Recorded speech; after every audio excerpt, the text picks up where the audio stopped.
My journey to South America begins right here in beautiful Argentina. The capital, Buenos Aires, is incredible. It was founded back in 1536. It's known as the Paris of South America.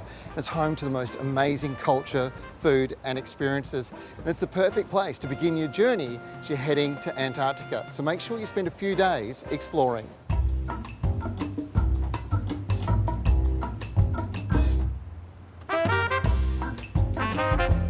It's one of those cities to explore by foot. Buenos Aires is known for its preserved, eclectic European architecture.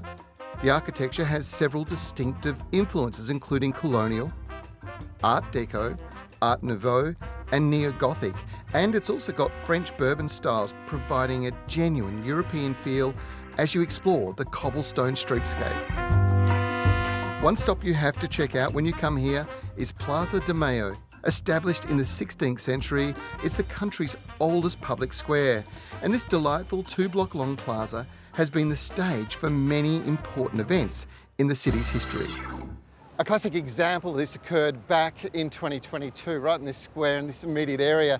This soccer-mad country won soccer's World Cup, and over 4 million people crowded the district to celebrate. It would have been absolute mayhem.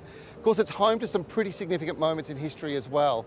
Back on the 17th of October 1945, Juan Domingo Perón was jailed. He was a popular politician and he'd been jailed by his own party. Now, thousands and thousands of people crowded the square to protest, and the pressure put on the government had him released. Over 12 months later, he became president of Argentina, a really significant moment in Argentina's history. Overlooking the plaza is one of Argentina's most revered buildings, the remarkable Casa Rosada, translating to the Pink House or Palace. Built in the mid-1800s and built in the Italianate style, it's absolutely beautiful. Now, one of the questions that gets asked all the time is, why is Casa Rosada pink? And there's a couple of different theories. The first one is they mixed cow's blood with white paint.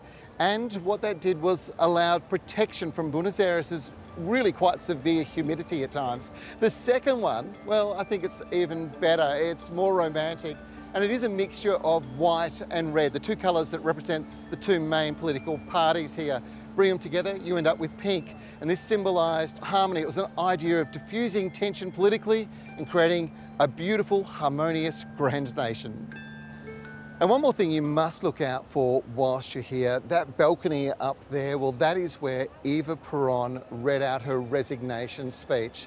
Now, she was loved and known by the locals as Evita. She was a powerful advocate for social welfare and women's rights, and she had become, well, quite a political force in her own right. Sadly, she died at the age of just 33, but today she remains a prominent part of Argentina's history and, at times, a controversial one. Another district in Buenos Aires is the Canal waterfront at Puerto Madero. From its refurbished red brick buildings and port cranes to its modern skyscrapers and luxurious apartment buildings, Puerto Madero is the perfect combination of old and new.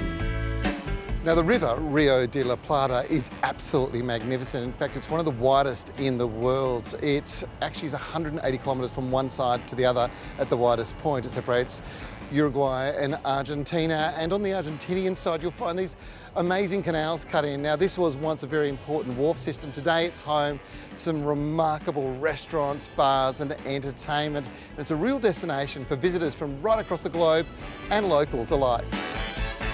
It's a great place to spend an evening. In addition, there's a beautiful pedestrian bridge over the canal.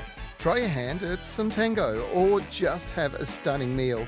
Practically every restaurant with an outdoor dining space has a view of the bridge and the waterway. The promenade is full of people and the area is very energetic. Puerto Madero is a fun place to be.